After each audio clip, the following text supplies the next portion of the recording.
Hi all, welcome back to Lekha talks. ఇవాళ నేను homemade Cerelac చేస్తున్నాను for 6 to 12 months babies. So దీనికి కావాల్సినవి ఏంటంటే 3/4 కప్పు బియ్యం, మనం రైస్ కుక్కర్ కప్పు ఉంటుంది కదా, దాంతో 3/4 కప్పు బియ్యం, 4 జీడిపప్పులు, 4 బాదం పప్పులు, 1 టేబుల్ స్పూన్ కందిపప్పు. మీకు దొరికితే ఎర్ర కందిపప్పు కూడా వేసుకోవచ్చు, నాకు దొరకలేదు. ఇంకొక టేబుల్ స్పూన్ మినప్పప్పు, 1 టేబుల్ స్పూన్ వాము. సో వాము అయితే ఇప్పుడు వేయకూడదు, మిగతా అన్నీ ఇలాగా కలిపి వాటర్ తోటి 2 times వాష్ చేసుకోవాలి. వాష్ చేసుకున్న తర్వాత వాటిని ఒక కళాయి ముందే స్టవ్ మీద పెట్టి హీట్ అయిన తర్వాత అప్పుడు ఈ గ్రెయిన్స్ అన్నీ, వాష్ చేసుకున్న గ్రెయిన్స్ అన్నీ అందులో వేసుకోవాలి. సో బాదం పప్పుకి పొట్టు వెంటనే వచ్చేది కాబట్టి నానబెట్టాలనుకుంటున్నారేమో, అవసరం లేదు. వేడి నీళ్ళల్లో వేసి ఒక 1 minute ఉంచి తీసేస్తే పొట్టు వచ్చేస్తుంది. సో అట్లా తీసుకొని మనం యూస్ చేసుకోవచ్చు. వాటర్ కూడా పీల్చి నానిపోవు. ఇప్పుడు చూపిస్తున్నట్టుగా అట్లాగా ఆల్రెడీ హీట్ అయిన కళాయిలో వేస్తే వాటర్ వెంటనే పీల్చేస్తాయి. కొంతమంది అయితే క్లాత్తో డ్రై చేస్తారు, నేనైతే అలా ఏం చెయ్యను, ఇలాగే వేసేస్తాను. కొంచెం ఎక్కువసేపు రోస్ట్ చేస్తే మొత్తం వాటర్ అంతా పోయి నీట్గా రోస్ట్ అవుతాయి. సో అన్నీ మంచిగా రోస్ట్ అవ్వాలన్నమాట, డ్రై రోస్ట్. నేను కలుపుతున్నట్టు ఇంకా అట్లాగే కలుపుతూ ఉంటే డ్రై రోస్ట్ అవుతాయి. మనకి సౌండ్ రావాలన్నమాట. కంప్లీట్ రోస్ట్ అయితే కలర్ చేంజ్ అవుతుంది.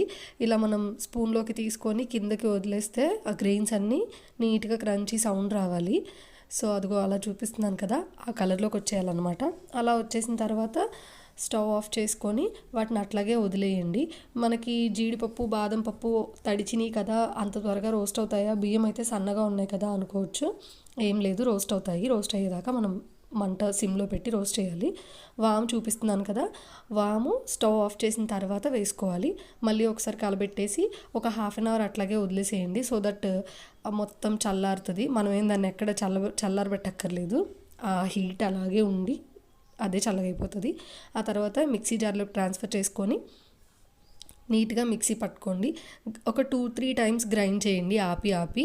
సో దట్ పొడి పొడిగా వస్తుంది అనమాట, మంచిగా రవ్వలాగా వస్తుంది ఫస్ట్. ఇంకొక 2 times మిక్సీ చేయండి. నేను చూపిస్తున్నాను కదా, మరీ ఫైన్గా రావాల్సిన అవసరం లేదు, జల్లెడ పట్టక్కర్లేదు. అలా ఉంటే చాలు, కొంచెం బరకగా కొంచెం మెత్తగా. దాన్ని ఒక స్టీల్ జార్లోకి తీసుకొని వాడుకోవచ్చు. మనం ఒక 20 days వరకు పాడైపోదు. దీన్ని ఏం ఫ్రిడ్జ్లో పెట్టాల్సిన అవసరం కూడా లేదు. సో నీట్గా మనం మన పిల్లలకి 6 months అంటే అన్నప్రాసన చేసిన దగ్గర నుంచి ఒక 1 year వరకు ఇది డైలీ ఫుడ్గా పెట్టుకోవచ్చు. దీంట్లో కావాలంటే సాల్ట్ వేసుకోవచ్చు. అంటే పిల్లలు కొంచెం పెరిగే కొద్దీ ఒక 10 months 9 months అట్లా వచ్చినప్పుడు సాల్ట్ వేసుకొని కుక్ చేసుకోవాలి. నేనైతే ఇప్పుడు ఏం సాల్ట్ వేయట్లేదు, వాటర్ బాయిలింగ్కి పెట్టాను. సో ఇవే వాటర్ నేను తాగిపించడానికి కూడా యూస్ చేస్తాను చల్లగా అయిన తర్వాత. సో అందుకనే ముందే ఒక గ్లాస్లోకి పోసి పెట్టుకుంటాను, ఈలోపు చల్లగా అవుతాయనేసి. ఈ మిగతా వాటర్లో మనం ఇప్పటిదాకా ప్రిపేర్ చేసుకున్న ఈ హోమ్మేడ్ సెర్లాక్ని వేసి, అంటే తెలుగులో ఉగ్గు అంటారు, మనకేం ఇది కొత్త కాదు, పాతదే, మా అత్తయ్య చెప్పారు ఈ రెసిపీ. మామూలుగా అయితే వాటర్లో కలిపి కూడా పోసుకోవచ్చు, నేనైతే ఇలాగే పోస్తాను. కొంచెం ఎక్కువ కలపెడితే చాలు, సిరుండలు ఏం కట్టవు, లమ్స్ ఏం కట్టవు. సో అలా కొంచెం తిప్పుతూ ఉంటే చాలు, మనకేం పొంగిపోదు. మా బాబు చాలా చిన్నోడు కాబట్టి అన్నప్రాసన చేయించి ఒక 10-15 days అయ్యింది, అందుకని నేను 1 spoon వేసాను. కొంచెం పిల్లలు పెద్దవాళ్ళు అయితే ఇంకొంచెం ఎక్కువ వేసుకోవచ్చు. అలా కన్సిస్టెన్సీ చూసుకొని ఇంకొంచెం దగ్గర పడిన తర్వాత స్టవ్ ఆఫ్ చేసి దాని మీద ప్లేట్ పెట్టేసి అట్లాగే వదిలేయండి.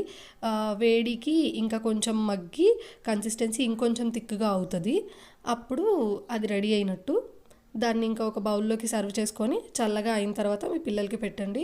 బెస్ట్ టిప్ ఏంటంటే పిల్లల్ని కూర్చోబెట్టి పెట్టడం చాలా మంచిదంట. మనం యూజువల్గా ఇలాంటి ఫుడ్ అంతా వాళ్ళని కాళ్ళ మీద పడుకోబెట్టుకొని పెడుతూ ఉంటాము. వాళ్ళకి నెక్స్ట్ ఇంకా ఉండే కొద్దీ ఇంట్రెస్ట్ రాదంట ఫుడ్ తినడానికి. అందుకని చెప్పేసి కూర్చోబెట్టి అలవాటు చేయడం మంచిది. మీ పిల్లలు కూర్చునే పిల్లలు అయితే వాళ్ళకి కూర్చోబెట్టే పెట్టడం మంచిది. సో కలర్ కూడా కొంచెం చేంజ్ అవుతుంది మీకు చూపిస్తున్నట్టు. చల్లగా అయిన తర్వాత పెట్టండి, వేడివేడిగా ఉన్నప్పుడు పెట్టకూడదు. సాల్ట్ 1 year లోపు పిల్లలకి అంత మంచిది కాదంట, అందుకని మనం కొంచెం స్లోగా ఇంట్రడ్యూస్ చేస్తే బెటర్. అందుకని నేనైతే వేయలేదు సాల్ట్. మనం ఏది పెడితే వాళ్ళకి అదే కదా తెలిసేది. So please do like, share and subscribe to